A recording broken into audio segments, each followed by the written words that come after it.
오늘 새해 우리에게 주시는 하나님의 첫 말씀 마태복음 4장 1절에서 4절입니다.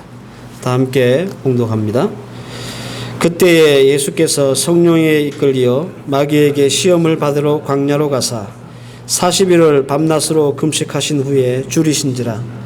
시험하는 자가 예수께 나와서 이르되 내가 만일 하나님의 아들이거든 명하여 이 돌들로 떡덩이가 되게 하라. 예수께서 대답하여 이르시되 기록되었으되 사람이 떡으로만 살 것이 아니요 하나님의 입으로부터 나오는 모든 말씀으로 살 것이니라 하였느니라 하시니. 아멘. 새해가 시작됐습니다. 그리고 벌써 7일이 지났죠. 2024년 새해 첫 주일이자 첫 예배를 드리는 여러분들에게 하나님의 은혜와 또 선하신 인도하심이 있기를 바랍니다.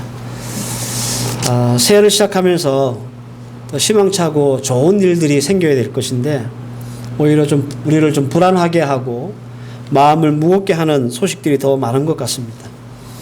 여전히 이스라엘과 하마스는 전쟁 중인데 올해는 좀 종전이나 혹은 휴전이 될까 그런 기대를 가져보지만 돌아가는 상황을 보니까 전쟁이 더 커질 것 같은 그런 불안감이 있습니다. 벌써 3년째죠. 러시아하고 우크라이나 전쟁 중입니다. 이미 상당히 많은 사람들이 죽었고 재산의 피해가 있었습니다. 근데 이 전쟁도 아직 언제 끝날지 모릅니다. 이웃나라 일본에서는 여러분들 보도를 통해서 들으셨겠지만 지진이 발생을 해서 많은 사람들이 죽고 땅이 막 이동이 될 정도로 큰 지진, 그래서 많은 사람들이 어려움을 겪고 있습니다.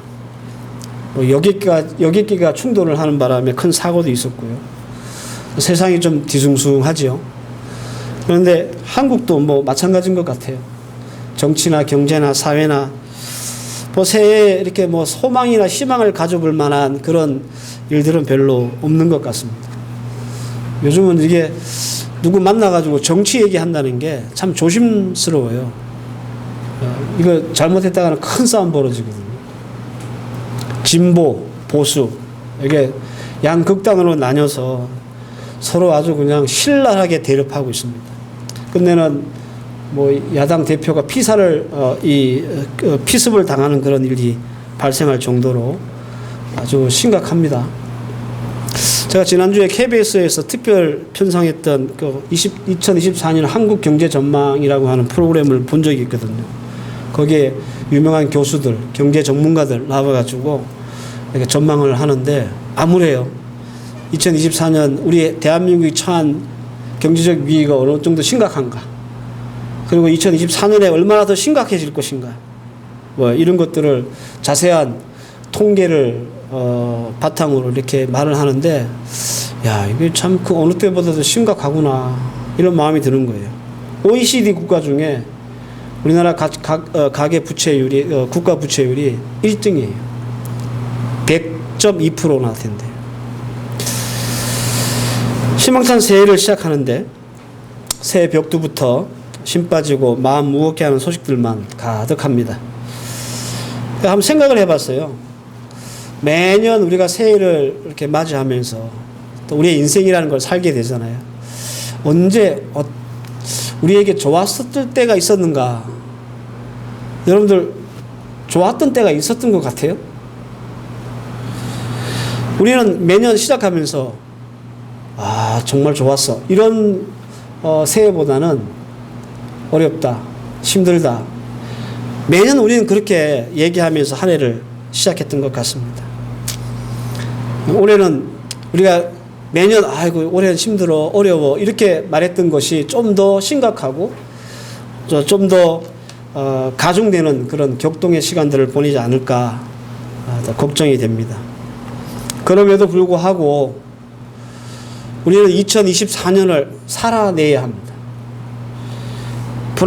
불확실성이 높고 그리고 뭔가 잘 될 것이다 라고 하는 소박한 어떤 우리의 소망을 가질 수 없는 그런 새해를 시작하고 있지만 우리는 어쨌든 최선을 다해서 또 우리에게 주어진 시간들을 채워 나가야 합니다.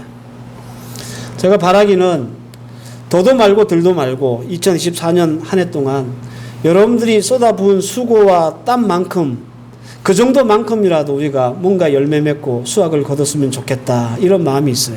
뭐 더도 말고 덜도 말고 내가 노력한 만큼 얻을 수 있는 그런 한 해였으면 좋겠습니다.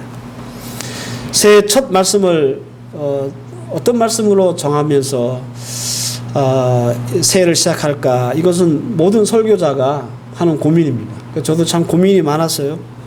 모든 것들이 다 암울하고 그리고 좀 어렵다고 하고 하는 이 새해를 시작하면서 어떤 말씀으로 이 새해 첫 예배를 시작하면 좋을까 고민했는데, 먹고 살기 힘든 그런 세상이 될 거라고 하는 그런 전망이 우리에게 우세하기 때문에 이렇게 먹고 살기 힘든 시대가 온다면 우리 예수 믿는 성도들에게는 더 굳센 믿음이 필요하지 않겠습니까? 그죠? 그래서 오늘부터 선포되는 말씀을 중심으로 여러분들 이 말씀 잘 붙잡고 또 믿음으로 이 억센 시간들을 이겨나갈 수 있는 그런 여러분들 되시기를 바랍니다. 오늘 본문은 대부분 우리 성도들이 잘 아는 말씀입니다. 예수님이 공적 생애를 시작하기 전에 광야에서 사탄에게 3가지 시험을 받으셨고 예수님은 이 시험을 어떻게 이겨내시고 물리치셨는가에 대한 말씀들이 기록되어 있습니다. 그게 3가지 시험 받으셨죠. 하나는 돈을 떡으로 만들어 봐라. 또 하나는 성전 꼭대기에 올라가서 떨어져라. 그러면 천사들이 받을 것이다. 마지막 거는 사탄에게 경배해라, 절해라. 요 3가지 시험을 받으셨어요. 그래서 이제 오늘부터 한 주 한 주 이 예수님이 받으셨던 시험에 대한 말씀들을 여러분들과 함께 나누겠습니다. 예수님이 받으셨던 시험을 우리가 이해하기 위해서는 먼저 마태복음 3장으로 좀 올라가 봐야 합니다.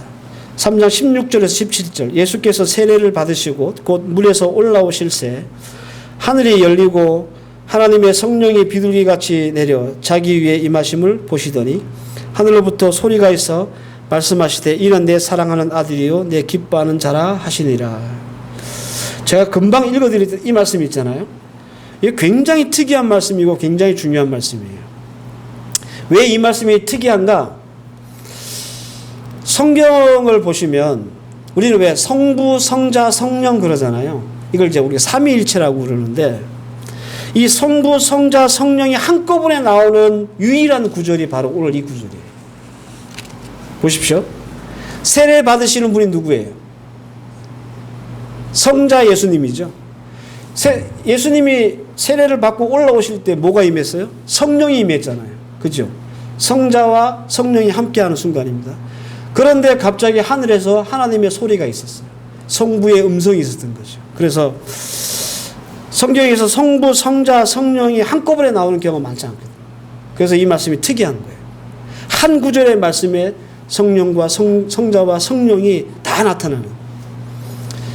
그리고 이 말씀이 중요하다라고 하는 이유는 요한에게 세례를 받으신 이 사건은 앞으로 이제 예수님께서 공적 생애를 3년 동안 사실 텐데 그 공적 생애 3년을 사시기 위한 굉장히 중요한 시그네처가 되는 그런 중요한 의미가 있는 말씀이기 때문에 그렇습니다.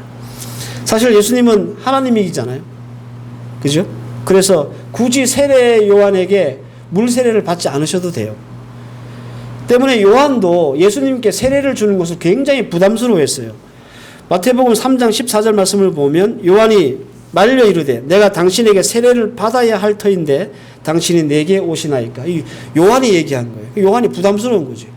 예수님한테 자기가 세례를 받아도 모자랄 판에 예수님이 자기한테 세례를 받고자 하니까 이게 부담스러웠던 거예요. 요한이 베풀었던 세례가 뭐냐 하면 그 본질은 이겁니다. 죄의 회개와 죄의 용서와 회개의 세례였습니다. 그러니까 요한이 물로 세례를 베푼 것은 죄 있는 사람이 용서받기 위해서 그리고 우리가 내가 회개했다는 증표로 세례를 받았던 거예요. 많은 사람들이 세례 요한에게 몰려와 세례를 받았잖아요. 그런데 예수님은 죄도 없고 허물도 없고 그러신 분이 물 세례를 받을 필요가 있을까? 그죠? 죄를 용서받거나 회개한 사람이 받는 것이 요한의 물 세례인데 예수님은 죄도 없고 허물도 없는데 왜 세례를 받으시려고 했을까라는 겁니다. 그 답은 15절에 있습니다. 마태복음 3장 15절에 보면 예수께서 대답하여 이르시되 이제 허락하라. 우리가 이같이 하여 모든 의를 이루는 것이 합당하니라. 예수님이 요한에게 얘기하는 거죠. 나한테 세례를 베풀어라. 이것이 하나님의 의를 이루는 일이다. 이렇게 말하는 거예요. 이 말씀에 대한 해석이 많습니다. 지금 가장 타당한 해석이 뭐냐면 이게 무슨 뜻이냐.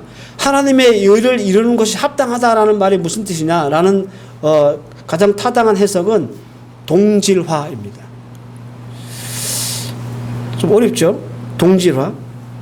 여러분 예수님은 하나님이시지만 어떻게 해요? 사람의 육체를 가지고 이 땅에 오셨잖아요. 그리고 예수님이 장차 구원해야 될 사람은 누구예요? 사람이죠. 신이 아닙니다. 눈에 보는 영이 아닙니다. 우리와 같이 육체를 가진 사람들을 구원하시기 위해서 예수님이 육체의 몸으로 오셨다는 말이에요. 따라서 죄를 용서받고 회개를 할 죄인들과 예수님이 동질화되기 위해서 굳이 물세례를 예수님이 자처해서 받으셨다라는 뜻입니다. 우리가 이것을 이해를 잘 하고 있어야 예수님이 받으셨던 이 세 가지 시험을 우리가 잘 이해할 수 있습니다.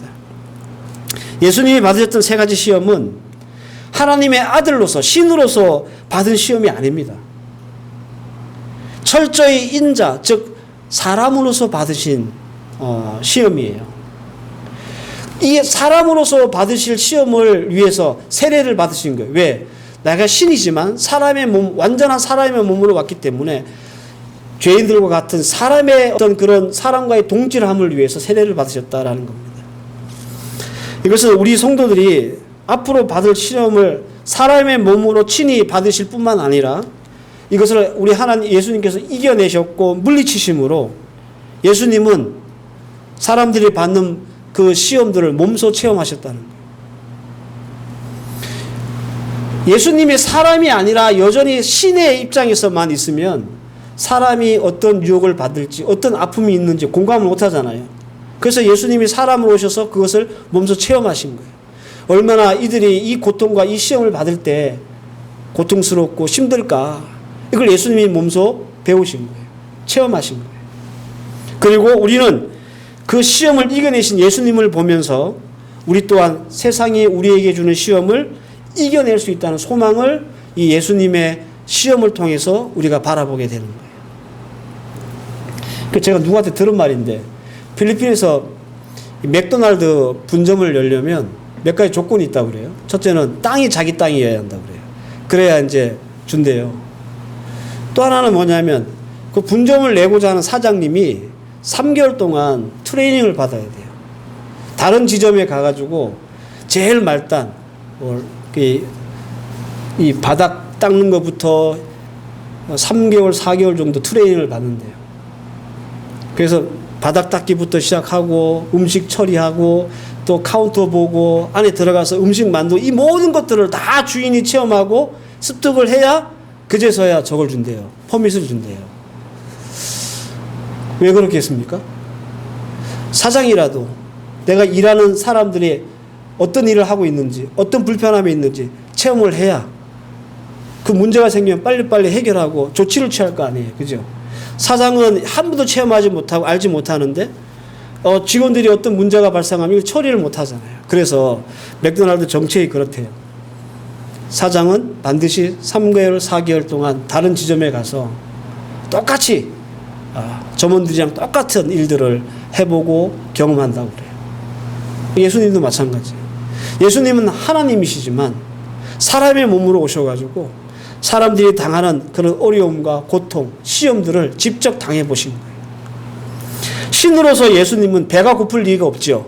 그죠? 신이 왜 배가 고파요? 신으로서 예수님은 십자가가 고통스럽지 않습니다. 하나도 안 아파요. 신으로서 예수님은 가난함, 부족함, 궁핍함 이거 공감할 수 없습니다. 그러나 완전한 사람으로서 예수님은 배가 고프고 육체의 고통을 느끼고 그리고 우리 사람들과 공감하시는 거예요. 그래서 사탄은 예수님을 시험할 때 항상 이렇게 얘기합니다. 오늘 본문에도 나오는데 4장 3절 보면 내가 만일 하나님의 아들이여든 이렇게 얘기하죠. 그리고 4장 6절 말씀에 보면 두 번째 시험을 할 때도 똑같은 말을 해요. 내가 만약 하나님의 아들이거든. 그러니까 하나님의 아들이거든이라고 하는 것을 왜 사탄이 강조할까? 이것은 이질화 때문에 그렇습니다. 예수님은 우리 사람과 동질화되기 위해서 스스로 어떻게 하셨습니까? 세례를 받으셨잖아요. 그죠? 사람의 그 고통과 어려움과 아픔을 똑같이 느끼시기 위해서. 그런데 사탄의 전략을 뭐냐면, 아니야, 너는 사람이 아니고 하나님이야. 자꾸 떨어뜨리려고 하는 거예요. 그래서 사탄이 계속 묻는 거예요. 네가 하나님의 아들이거든 이렇게 해라. 하나님의 아들이거든 이렇게 하라. 이렇게 말하는 거죠. 사탄의 입장에서는 같은 사람으로서 시험 받는 게 아니라 신으로서 하나님의 아들로서 시험 받게 해야, 하나님이 이긴 이 시험은 하나님이니까 이긴 거지 사람은 못 이겨. 이렇게 말할 수 있기 때문에 자꾸 사탄이 예수님 보고 하나님의 아들이거든 하나님의 아들이거든 이렇게 얘기하는 거예요. 제가 왜 예수님이 물세례를 받으셨는지, 그리고 그 의미가 무엇인지 길게 설명을 해드렸습니다. 여기까지 여러분들 잘 이해하고 계실 줄 믿습니다. 이제 본격적으로 오늘 예수님이 받으셨던 첫 번째 시험을 한번 보십시다. 3절과 4절입니다. 시험하는 자가 예수께 나와 이르시되 내가 만일 하나님의 아들이거든 명하여 이 돌들도 떡이 되게 하라. 예수님께서 대답하여 이르시되 기록되어 있을 때 사람이 떡으로만 살 것이 아니요 하나님의 입으로부터 나오는 모든 말씀으로 살 것이다. 예수님은 이 시험을 받기 전에 광야에서 40일 동안 밤낮 금식하고 기도하셨습니다. 앞서 말씀드렸지만 신으로서 예수님은요 40일이 아니라 400일을 굶어도 배 안 고파요. 그죠? 그러나 우리같이 완전한 사람으로 시험을 받으셨던 예수님, 얼마나 여러분들 40일 동안 배고프고 힘들고 지치셨겠습니까? 한 끼라도 굶으면 배고파하는 우리와 예수님은 다르지 않다는 말이에요. 왜? 같은 육신을 갖고 있기 때문에. 여러분들 금식 며칠을 최대 많이 해보셨어요? 최대 며칠까지 여러분들 금식해 보셨어요? 네? 제가 모시고 있었던 예전에 목사님은 40일 금식을 몇 번 하신 분이었거든요. 거의 사람이 죽습니다. 네. 제가 옆에서 지켜보기에 이거 송장 아닌가 싶을 정도로.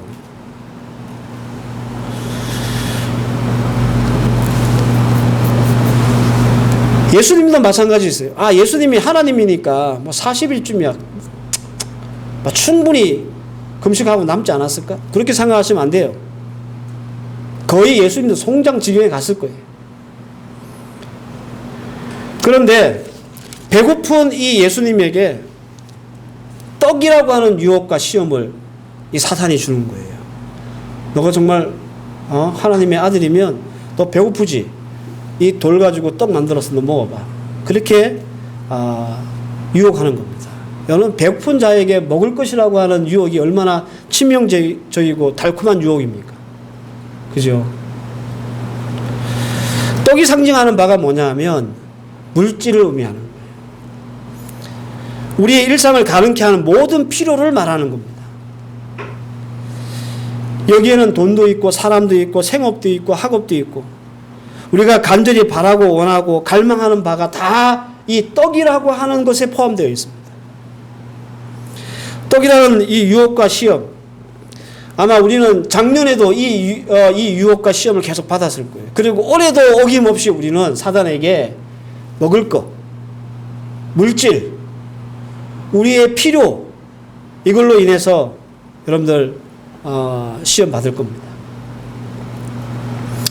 우리가 온전히 주를 섬기지 못하고 믿음 생활 잘 안 되는 이유가 뭡니까? 결국은 먹는 일 때문이에요. 그죠? 결국은 먹는 일 때문입니다.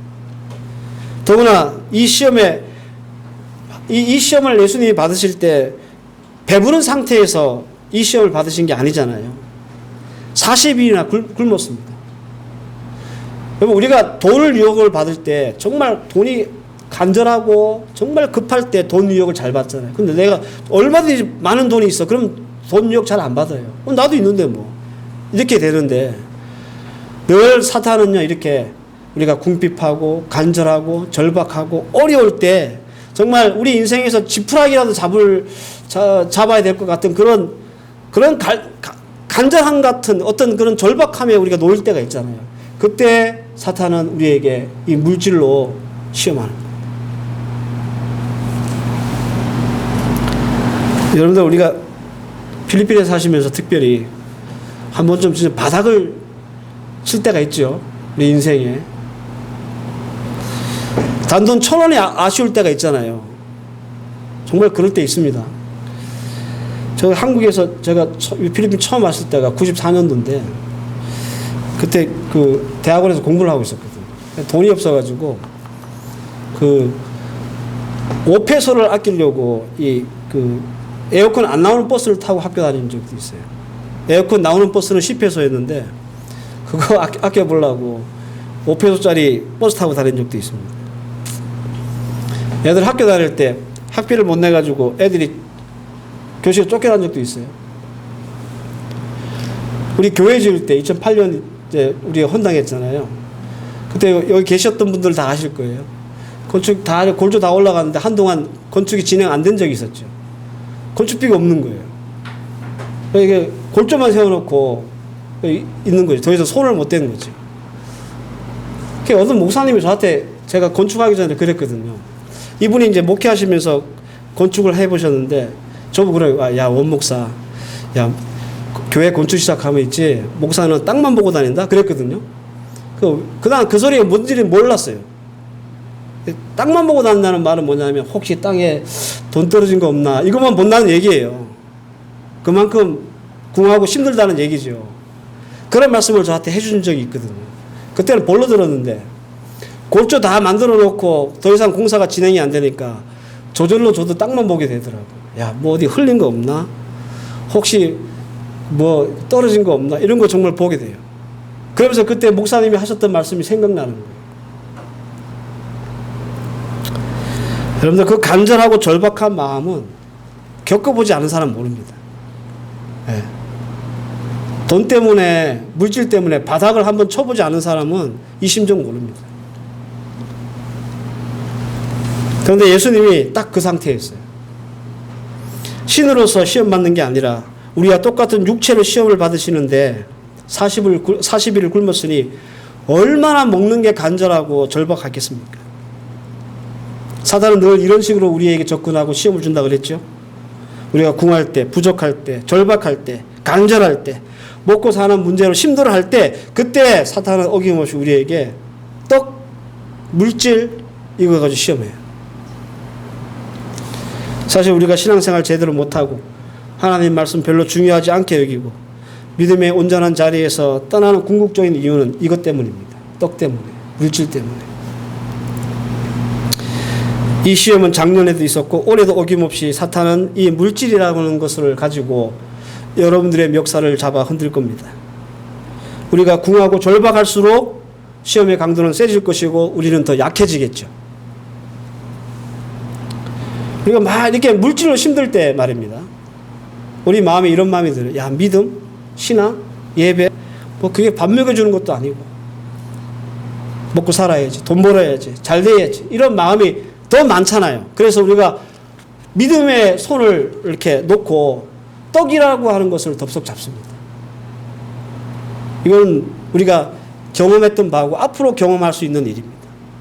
어쩌면 지금 이 말씀을 듣는 여러분들 중에 이 경험을 하고 계신 분들도 계실 줄 모르겠습니다. 예수님은 이 시험을 통해서 먼저 우리의 그 간절함, 절박함에 공감하십니다. 왜요? 예수님이 지금 신으로 하나님의 아들로 이 시험을 받는 게 아니라 예수님이 사람으로 이 시험을 받기 때문에 공감하시는 거예요. 우리가 얼마나 배고픈지, 얼마나 아픈지, 얼마나 힘든지. 그래서 예수님은 우리에게 그렇게 말씀 안 하세요. 몇 년을 니네들이 예수를 믿었는데 야, 이런 것도 하나 못 이겨? 이렇게 말씀하지 않고 이 떡에 넘어갈 수밖에 없는 우리를 이해하고 우리 주님은 공감하시는 거예요. 그래, 니네 참 힘들지, 너 어렵지, 너무 절박하지, 너무 궁하지. 그러나 여러분, 우리가 분명히 알아야 될 것이 뭐냐면 예수님이 우리의 궁함과 절박함과 간절함을 공감하신다고 해서 매번 우리가 떡 시험에 넘어가는 것을 용납하시는 것은 아니라는 거예요. 그래서 오히려 우리 예수님께서 이해는 하지만 우리가 왜 이 떡이라고 하는 물질이라고 하는 것에 넘어가고 이것 때문에 우리의 믿음의 자리에서 떨어지는지 이해하고 공감하고 같이 아파하시지만 그럼에도 불구하고 하나님 이것을 이길 수 있는 예수님은 이것을 이길 수 있는 방법을 우리에게 손수 보여주시는 거예요. 마태복음 4장 4절 예수께서 대답하여 이르시되 사람이 떡으로만 살 것이 아니요 하나님의 입으로 나오는 모든 말씀으로 살 것이다. 예수님이 인용하신 이 말씀은요 신명기 8장 3절입니다. 신명기 8장 3절은 뭐라고 되어 있느냐 하면 너를 낮추시며 너를 줄이게 하시며 너도 알지 못하며 내 조상도 알지 못했던 만나를 내게 주신 것은 사람이 떡으로만 사는 것이 아니요 여호와 입에서 나오는 모든 말씀으로 사는 줄을 내게 알게 하려 함이니라. 바로 예수님이 이 말씀을 인용하셔가지고 사단에게 대적하신 거예요. 그 시험을 이기신 거예요. 사람이 떡으로만 살 것이 아니요 여호와의 입에서 나오는 말씀으로 살 것이다. 이 말씀이 출처가 뭐냐면 만나입니다. 만나. 여러분 광야에 나온 이스라엘 백성들 있잖아요. 그들은 2023년을 시작하는 우리보다 더 절박하고 암울했습니다.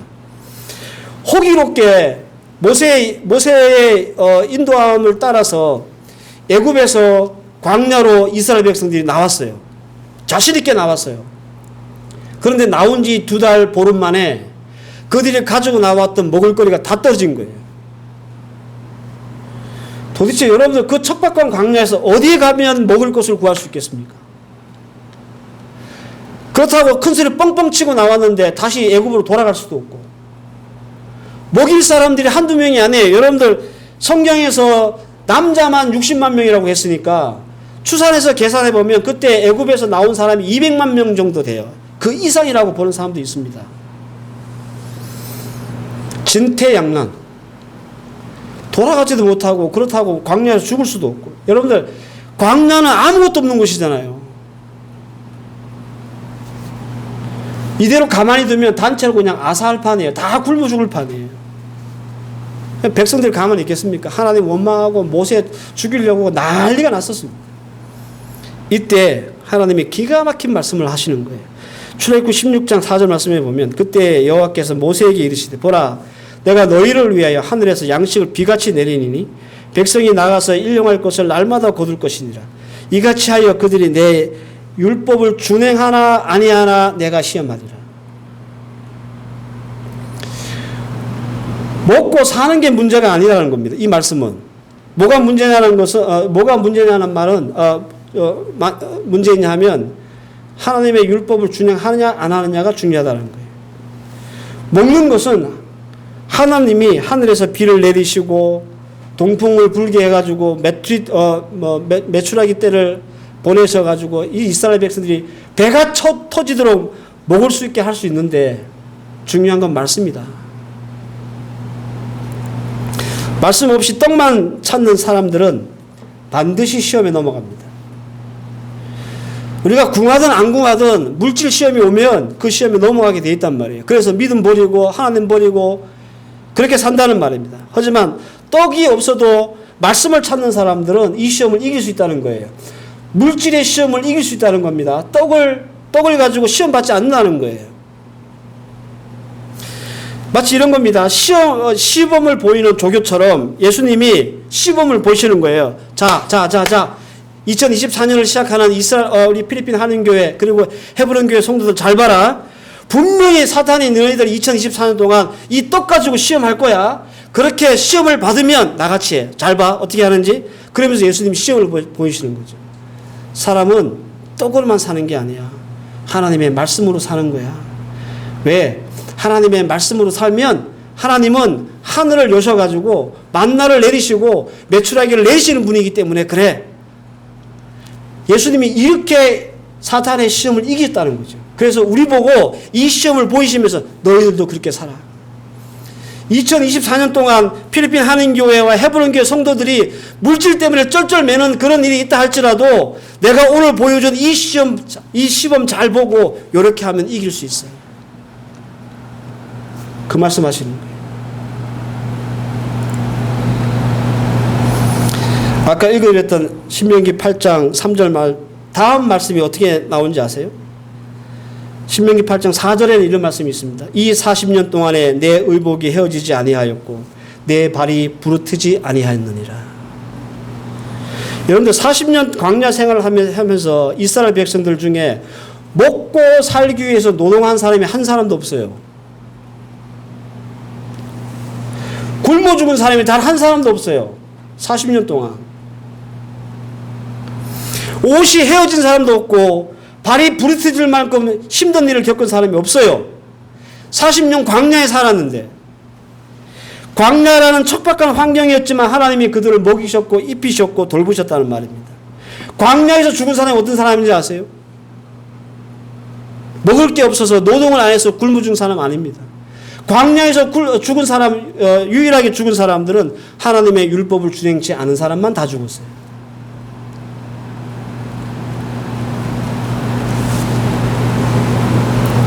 사단은 항상 떡으로 우리 성도들을 겁박합니다.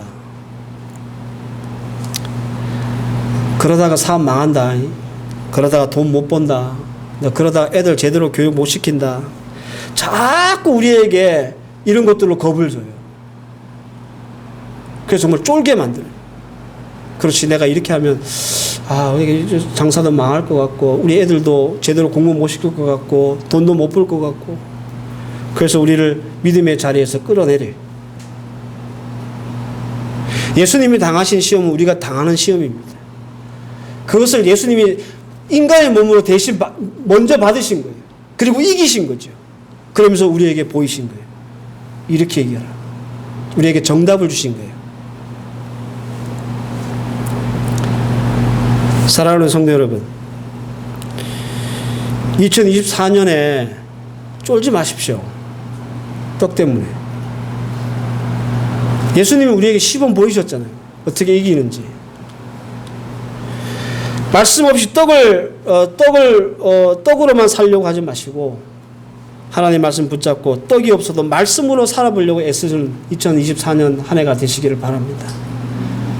여러분들, 하늘이 열리고 만나가 여러분들에게 쏟아지고 갑자기 막 동풍이 불어가지고 우리가 생각하지도 못했던 메추리 때가 여러분들에게 떨어질 겁니다. 그런데 신명기 8장 3절에서 말씀하셨던 것처럼 하나님이 뭐라고요? 내 율법을 준행하나 안 하나 시험하신다고 그랬죠. 뭘로? 떡으로. 그거 잘 명심하셔야 돼요. 마태복음 6장 30절에 31절. 오늘 있다가 내일 아궁이에 던지는 들풀도 하나님이 이렇게 입히시거든. 하물며 너희일까 보냐. 믿음이 적은 자들아. 그러므로 염려하여 이르기를 무엇을 먹을까, 무엇을 입을까, 마실까 걱정하지 마라. 2024년 새해 떡에 굴복하는 성도 단 한 명도 없기를 바랍니다. 오히려 예수님이 시범을 보이셔서 우리에게 어떻게 이기는지 알게 하셨던 것처럼 말씀으로 이 시험 잘 이겨내고, 여러분들 하늘에서 쏟아지는 만나가 여러분들을 파묻힐 수 있는 그런 한 해가 되시길 바랍니다. 2024년 한 해 우리의 살 길은 말씀 없이 떡으로만 사는 인생이 아니고요. 떡이 없고 모자라더라도 하나님의 말씀으로 사는 삶이 되어야 합니다. 그래야 이 암울한 2024년을 이겨낼 수 있습니다. 그래야 우리가 사탄이 매일 틈만 나면 공격하는 이 떡 시험에서 이겨낼 수 있습니다. 주신 말씀 여러분들 잘 붙잡고 오늘 주신 이 말씀이 여러분들에게 소망이 되기를 바라요. 위로가 되기를 바라요.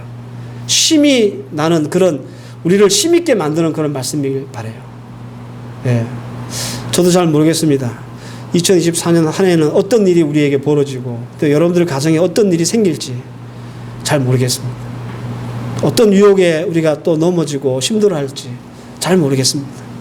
그러나 우리에게 소망이 있다면 바로 이것이 소망입니다. 오늘 주신 말씀 잘 붙잡고 하나님이 주시는 만나의 풍성함을 그 어느 때보다도 분명하고 잘 느낄 수 있는, 체험할 수 있는 그런 여러분들 되시기를 주의 이름으로 축원합니다. 기도하십시다. 하나님, 예수님은 우리와 똑같은 육체의 몸으로 우리가 늘 받고 있는 물질의 시험을 받으셨습니다. 그러나 예수님은 이 모든 것들을 이기셨고 또 물리치셨습니다.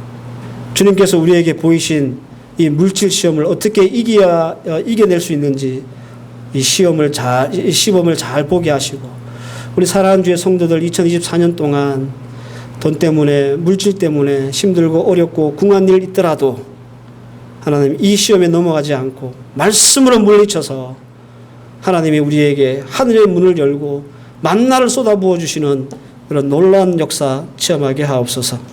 예수님의 이름으로 기도하옵나이다. 아멘.